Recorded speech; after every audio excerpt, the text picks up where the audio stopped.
दोस्तों 8 महीने गुजर चुके हैं इस साल को और आज मैं एक बहुत बड़ा दावा करने वाला हूं। पिछले 8 महीनों में बॉलीवुड यानी हिंदी फिल्म इंडस्ट्री ने जितनी भी फिल्में दी है ना दोस्तों, OMG 2 इस साल की सबसे बेहतरीन फिल्म है और मैं आपको बताता हूं क्यों। सबसे पहले बधाई के पात्र हैं इस फिल्म के लेखक और निर्देशक अमित राय। बधाई के पात्र हैं पंकज त्रिपाठी जो कि इस फिल्म के हीरो हैं। बधाई के पात्र हैं अक्षय कुमार दोस्तों, जो कि इस फिल्म में एक स्पेशल रोल निभा रहे हैं, मगर मुझे कहने में गुरेज नहीं है कि वो इस फिल्म में मरहम का काम करते हैं। मगर सबसे पहले दोस्तों OMG 2, मैं आप सबसे माफी भी मांगना चाहूंगा कि कायदे से इस फिल्म का रिव्यू मुझे 11 अगस्त को ही करना चाहिए था। बहुत देर हो गई। मैंने पहले गदर 2 देखी और फिर मैं कहीं निकल गया था और उसके बाद ये फिल्म नहीं देख पाया। मगर आज जब मैं सिनेमा हॉल से निकला तब मुझे इस बात का अंदाजा हुआ कि मैंने कितनी बड़ी भूल की थी। इस देश में जहां पठान 1000 करोड़ या गदर 2 500 करोड़ कमाती है, हम उस देश में रहते हैं दोस्तों। मगर इसी देश में OMG 2 जैसी फिल्म भी आती है जो एक बहुत ही बोल्ड मुद्दा एक निहायत ही सेंसिटिव अंदाज में अपने दर्शकों के सामने पेश करती है। सबसे पहले मैं आपको बतलाना चाहता हूं दरअसल OMG 2 किस बारे में है। यह कहानी एक परिवार की है। पंकज त्रिपाठी, उनकी पत्नी, उनकी बेटी और उनका बेटा। उनके बेटे का एक वीडियो वायरल हो जाता है। यह वीडियो उन्हीं के क्लासमेट्स बनाते हैं, उन्हीं के सहपाठी बनाते हैं और इस वीडियो में उनका जो बेटा है वो हस्तमैथुन मैस्टरबेशन कर रहा होता है। परिवार की बदनामी होती है। बेटा इस कदर डिप्रेशन में चले जाता है दोस्तों कि वो जहर पीता है पहले और उसके बाद खुद को ट्रेन के सामने भी खड़ा कर देता है। और सबसे शॉकिंग, स्कूल का मैनेजमेंट उसे स्कूल से निकाल देता है, जबकि गलती उसकी नहीं थी। मगर स्कूल का यह कहना था कि तुम एक अपवित्र काम कर रहे थे स्कूल के अंदर। वो जो भी कर रहा था बाथरूम में कर रहा था, मगर क्यों कर रहा था इसकी भी एक पृष्ठभूमि है। दरअसल उनका बेटा जो होता है ना, उसमें कई कॉम्प्लेक्सेस होते हैं। उनके क्लासमेट्स जो होते हैं उनका हर बार मजाक उड़ाते हैं, यह कहकर, ध्यान से सुनिएगा, यह कहकर कि जो आपके पेनिस का साइज है वो छोटा है, यानी लिंग का साइज छोटा है, उसको लेकर मजाक उड़ाया जाता है। और फिर वो ये सोचता है कि अगर मेरा लिंग छोटा रह जाएगा, मैं बड़ा हूंगा तो मेरी बीवी मुझे छोड़ देगी, मैं डिप्रेशन में चले जाऊंगा, हो सकता है मैं सुसाइड कर लूं। और फिर वो नीम हकीम के तरीके अपनाने लगता है। वो अनाप शनाप लोगों के पास जाने लगता है। उसका एक कॉम्प्लेक्स बढ़ता है। वो वायग्रा तक खा लेता है और वो डिप्रेशन में इस कदर जाने लगता है कि उसके जिंदगी का सिर्फ एक मकसद रह जाता है कि उसके जो लिंग का साइज है वो बड़ा हो जाए। और आखिरकार उसकी इसी कमजोरी का फायदा उठा के उसके कुछ क्लासमेट्स उसका वीडियो बनाते हैं, लीक कर देते हैं और स्कूल उसे क्लास से निकाल देता है, रस्टिकेट कर देता है। फिर यहां पर एंट्री होती है महादेव की, यानी कि अक्षय कुमार। दोस्तों जब यह फिल्म बनी थी तो अक्षय कुमार साक्षात शिव भगवान का किरदार निभा रहे थे। मगर आपको याद है बवाल हुआ था और फिर सेंसर बोर्ड ने कहा कि आप भगवान शिव का किरदार नहीं निभाएंगे, आप शिव के भक्त का किरदार निभाइए। तो फिर उनका पात्र बदल दिया गया, उनका कैरेक्टर बदल दिया गया। मगर अगर आप फिल्म देखेंगे तो आपको समझ में आएगा कि दरअसल वो शिव भगवान का ही किरदार निभा रहे हैं। और यहां पर शिव के भक्त की यानी शिव के किरदार की एंट्री क्यों होती है? क्योंकि पंकज त्रिपाठी उज्जैन नगरी में शिव का भक्त है, महादेव का भक्त है। और जब उसके बेटे पर यह विपदा आती है तो वो भगवान से प्रार्थना करता है और फिर भगवान शिव कहते हैं नंदी से कि नंदी जाओ, मेरे एक शिव भक्त को लेकर जाओ और इस परिवार को बचाओ। और उसके बाद अक्षय कुमार का जो कैरेक्टर है वो नसीहत देता है पंकज त्रिपाठी को कि जिस स्कूल ने तुम्हारे बेटे को स्कूल से बाहर निकाला, जिसमें उसकी कोई गलती नहीं थी, क्योंकि वो हालात का शिकार था, उसके लिए उसी के क्लासमेट्स ने ऐसे हालात बना दिए थे कि वो स्कूल के बाथरूम में जाकर हस्तमैथुन करने लगा और वो भी किसी को दिखाते हुए नहीं, उसका वीडियो उसके क्लासमेट्स ने बनाया और उसे लीक कर दिया, यानी कि किसी भी सूरत में उसकी गलती नहीं थी। तो पंकज त्रिपाठी अक्षय कुमार की सिफारिश, यानी शिव के किरदार के सिफारिश पर स्कूल को, उस केमिस्ट को जिसने वायग्रा दिया था उनके बेटे को, एक नीम हकीम को, इन तमाम लोगों को अदालत लेकर जाता है। उसका अपना वकील उसका साथ छोड़ देता है, क्योंकि सामने होती है यामी गौतम, एक निहायत ही कामयाब वकील। और फिर खुद पंकज त्रिपाठी अपना केस जो है वो लड़ते हैं। और आप जानते हैं उन्होंने केस सिर्फ स्कूल पर या केमिस्ट पर या डॉक्टर पर नहीं किया होता, उन्होंने खुद पर भी केस किया होता है। क्योंकि जब ये सब विवाद चल रहा होता है तो एक बार वो अपने बेटे को थप्पड़ भी मार देते हैं। बेटा इतना मायूस हो जाता है कि वो पुलिस ऑफिसर को कहता है कि आप भी मुझे मारिए। एक दूसरा व्यक्ति बैठा होता है, कहता है अंकल आप भी मुझे मारिए। दोस्तों वो जो पूरा सीन है ना पुलिस स्टेशन के अंदर, अगर आपका बेटा इतना बड़ा है, और मैं जानता हूं कि अक्षय कुमार का भी बेटा उससे थोड़ा बड़ा है जहां तक मैं जानता हूं, उस सीन को देखकर आपकी आंखों में आंसू आ जाते हैं। ऐसे कई लम्हे इस फिल्म में जिसे देखकर आप इमोशनल हो जाते हैं। और इसीलिए पंकज त्रिपाठी खुद पर भी केस करता है।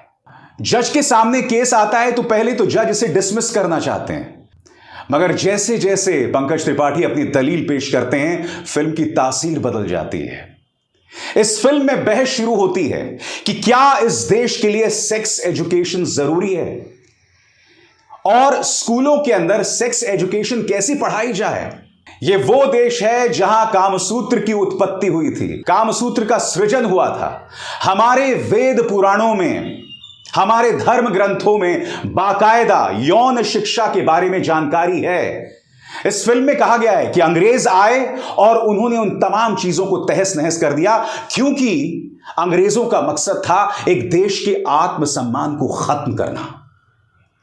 पंकज त्रिपाठी इस पूरी फिल्म में बहुत खूबसूरत दलील देते हैं दोस्तों।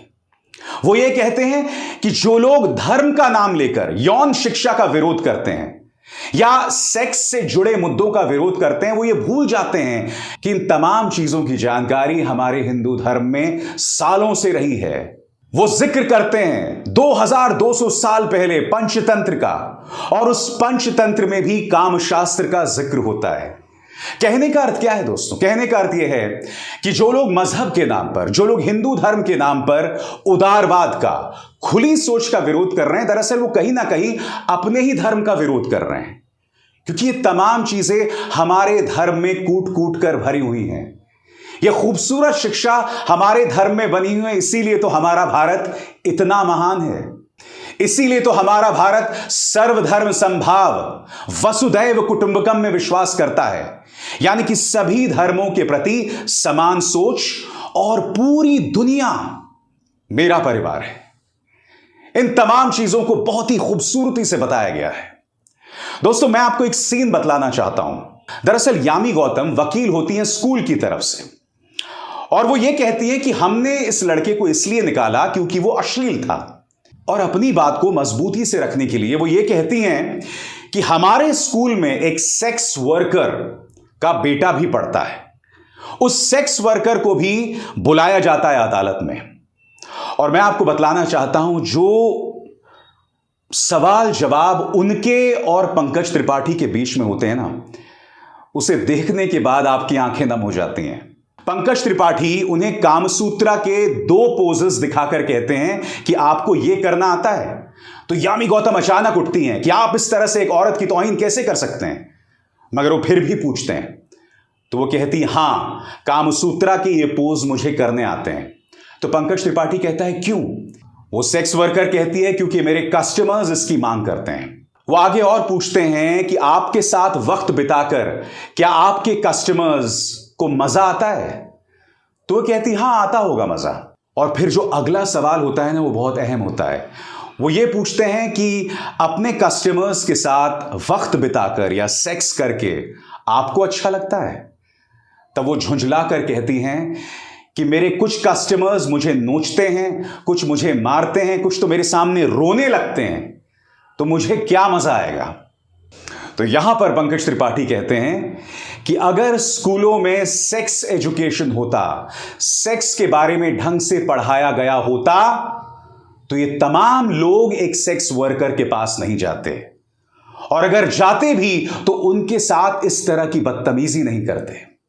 वो सेक्स वर्कर जिनका बेटा पंकज त्रिपाठी के बेटे के स्कूल में ही पढ़ रहा होता है, वो जैसे ही कटघरे से उतरने वाली होती हैं, पंकज त्रिपाठी उनके सामने नतमस्तक हो जाते हैं, उनके सामने इस तरह से सिर झुका देते हैं। तो जज साहब पूछते हैं कि आपने ऐसा क्यों किया? तो उन्होंने कहा कि मैंने एक मां के सामने सिर झुकाया है, एक गुरु के सामने सिर झुकाया है, क्योंकि अपना शरीर बेचकर यह मां अपने बेटे की परवरिश कर रही है। इससे खूबसूरत जज्बा आखिर क्या हो सकता है?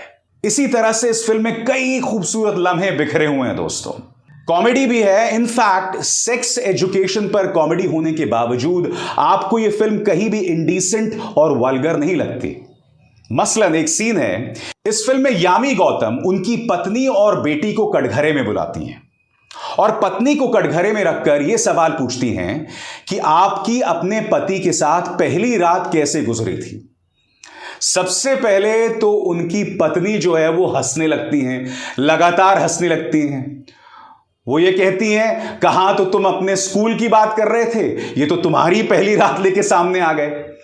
और उसके बाद वो लगातार सवाल पूछती हैं। तो इसके जवाब में पत्नी कहती है कि क्या तुम्हारे बच्चे हैं? तो यामी गौतम कहती है नहीं। फिर जज साहब की तरफ उंगली करके कहती है, क्या आपके बच्चे हैं? तो जज साहब कहते हैं हां। फिर वो पलटकर यामी गौतम जो कि वकील होती हैं स्कूल की, उनसे कहती हैं, जब तुम्हारे बच्चे ही नहीं हैं तो तुम उस खूबसूरत लम्हे को समझ भी नहीं सकती। आगे कहती हैं, जज साहब से पूछ लो, वो तुम्हें पूरा प्रोसेस बता देंगे। तो एक तरह से कहा जा सकता है ये पूरी फिल्म जो है खूबसूरत लम्हों से बिखरी हुई है। मगर हां, मैं जानता हूं आपके जहन में सवाल होगा अक्षय कुमार के बारे में। तो दोस्तों मैं आपको बतला दूं, अक्षय कुमार इस फिल्म में मरहम की तरह है। बहुत ही खूबसूरत रोल है उनका, शिव भगवान का या शिव के एक दूत का, यह आप फैसला कर लीजिए। दरअसल जब यह फिल्म बनाई गई थी तो वो शिव भगवान थे, बिल्कुल उसी तरह से जिस तरह से OMG पार्ट 1 में वो भगवान श्री कृष्ण थे। तो शिव भगवान का जो किरदार है यहां पर, यानी कि अक्षय कुमार का, वो एक मरहम के तौर पर वो बार बार पंकज त्रिपाठी को और उनके परिवार को बचाने आते हैं। मसलन उनके बेटे को ट्रेन के सामने कटने से बचाते हैं, और उसके बाद भी जब ये मुकदमा चल रहा होता है और कई ऐसे लम्हे आते हैं जब पंकज त्रिपाठी को लगता है कि वो हार जाएंगे, तब इसी तरह से अक्षय उन्हें एक दिशा दिखाते हैं। एक भी ऐसा लम्हा नहीं है दोस्तों जब आप स्क्रीन से नजर हटा सकें, या आप अपनी घड़ी की तरफ देख सकें, या आप उबासी ले सकें। निहायत ही कसी हुई फिल्म, और जैसे मैंने कहा, मैं बधाई देना चाहूंगा अमित राय को जो कि इसके डायरेक्टर हैं। बहुत ही बेहतरीन अंदाज में आपने ये फिल्म लिखी है, और मुझे ऐसा लगता है ये फिल्म बहुत जरूरी है हमारे समाज के लिए। और एक तो मैं समझ नहीं पा रहा हूं कि क्यों सेंसर बोर्ड इस फिल्म के पीछे पड़ गया था। यह भी खबरें आ रही थी कि 27 जगह से फिल्म को काटा गया है। हालांकि जब आप फिल्म देखते हैं तो आपको ऐसा लगता नहीं कि फिल्म को कहीं से काटा गया है। उसे दोबारा जिसने भी एडिट किया, बहुत खूबसूरत काम किया, बहुत ही स्मूथली पूरी फिल्म चलती है। और मुझे गर्व है दोस्तों, इस साल ऐसी 2 फिल्में आई हैं हिंदी फिल्म इंडस्ट्री से जो बहुत ही खूबसूरत संदेश देती हैं। एक तो OMG 2 और दूसरी फिल्म सत्य प्रेम की कथा। क्योंकि सत्य प्रेम की कथा जो फिल्म आई थी ना, जिसमें कार्तिक आर्यन और कियारा आडवाणी थे, ये डेट रेप पर बेस्ड थी। यानी कि किस तरह से बॉयफ्रेंड अपनी गर्लफ्रेंड को डेट पर ले जाता है और फिर उसके साथ जबरदस्ती करता है, जो इस समाज की बदनुमा हकीकत है। दोस्तों आप जानते हैं, जब मैं OMG 2 देख रहा था तो मैं ये देख रहा था कि आप में और हम में जिनके बच्चे 11th स्टैंडर्ड में हैं, 12th स्टैंडर्ड में हैं, 10th स्टैंडर्ड में हैं, जो अपने शरीर को लेकर क्यूरियस हैं, उनमें ढेरों जिज्ञासा भरी हैं, और कई बार इसी जिज्ञासा में वो लोग गलतियां भी कर देते हैं, मगर समाज उनके प्रति सहानुभूति नहीं दिखाता। इस फिल्म में भी यही दिखाया गया है। तो चलो मान लिया उस लड़के ने कुछ किया, कुछ गलत नहीं किया, मगर उसके साथ हमदर्दी जतलाने के बजाय पहले स्कूल उसे बेइज्जत करता है, फिर उसका परिवार उसे बेइज्जत करता है, उसके क्लासमेट्स उसे बेइज्जत करते हैं, और फिर जब केस चलता है तब विरोधी पक्ष की जो वकील हैं वो लगातार उसकी तौहीन करते रहते हैं। मगर इसी लम्हों से निकलकर विवेक जो है उसकी जीत होती है। इसका क्लाइमैक्स देखिएगा दोस्तों, इतना खूबसूरत है, मैं उसे आपको बतलाना नहीं चाहूंगा। मैं चाहूंगा कि आप फिल्म देखें जिन लोगों ने फिल्म नहीं देखी है। हालांकि मैं उम्मीद कर रहा हूं कि फिल्म जो है वो 150 करोड़ की कमाई की तरफ बढ़ रही है। आप में से कई लोगों ने वो फिल्म देख ली होगी।